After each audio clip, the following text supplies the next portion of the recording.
안녕하세요. 영국 점성학 강성원입니다. 오늘은 테슬라, 스페이스X, 가상화폐 언급 등 세상의 중심에 있으면서도 논란의 중심이기도 한 일론 머스크 출생 차트에 대해 알아보고 향후 투자 방향성도 예측해 보겠습니다. 일론 머스크 출생 차트에서 눈에 띄는 구조는 금성, 수성, 달이며 리겔과 시리우스 항성도 확인할 수 있습니다. 리겔 항성은 기술적이고 창의적이며 내가 경영하는 기업이 운이 좋아지지만 명예를 유지하기 위해서 끊임없는 전투를 치러야 한다는 뜻이 있는데, 투자자 입장에서 본다면 좋은 조건을 가진 투자 대상이라는 건 반박할 수 없습니다. 그리고 시리우스 항성 역시 지도자, 명예와 부라는 의미가 있는데, 태양의 영향까지 더해져서 더 중요한, 더 유명한 인물이 된 경우입니다. 그런데 이러한 차트에서 큰 단점이 있으니 바로 수성과 결합하는 시리우스 항성의 부정적 영향입니다. 별자리 중 큰 개자리, 주둥이에 해당되는 시리우스이기에 문법이나 논리를 생각하기도 전에 충동적으로 말을 하게 만들고 혀를 항상 날름거리며 끊임없이 주변 상황을 갉아먹는 언어를 내뱉게 만듭니다. 일반인들도 출생 차트에 수성과 시리우스 항성이 영향을 주는 경우 행동보다 말이 앞서고 영리하지만 사악한 것도 이러한 이유 때문입니다.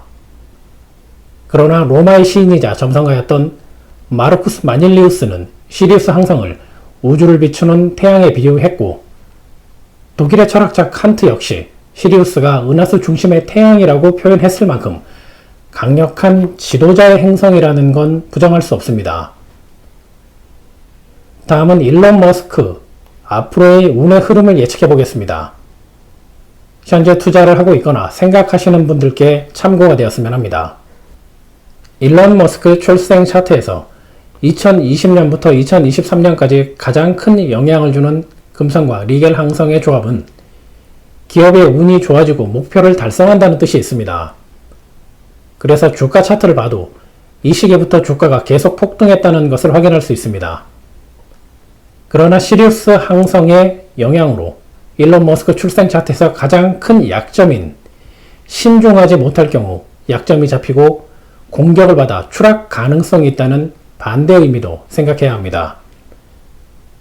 근래의 행동이나 SNS를 보면 신중하지 않은 모습이 보이고 있어 이 흐름이 멈추지 않는다면 지금부터 2023년까지는 주가의 큰 하락도 중간중간 경험할 수 있으니 주의해야 합니다.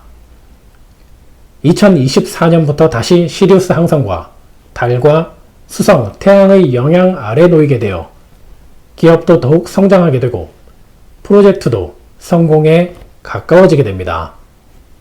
더 고무적인 건 지금까지도 세상의 중심에 있어 왔지만 2028년 이후 일론 머스크 비즈니스 최고의 전성기를 맞이하게 되니 투자를 한다면 10년 이상 장기 투자를 하는 것이 좋습니다.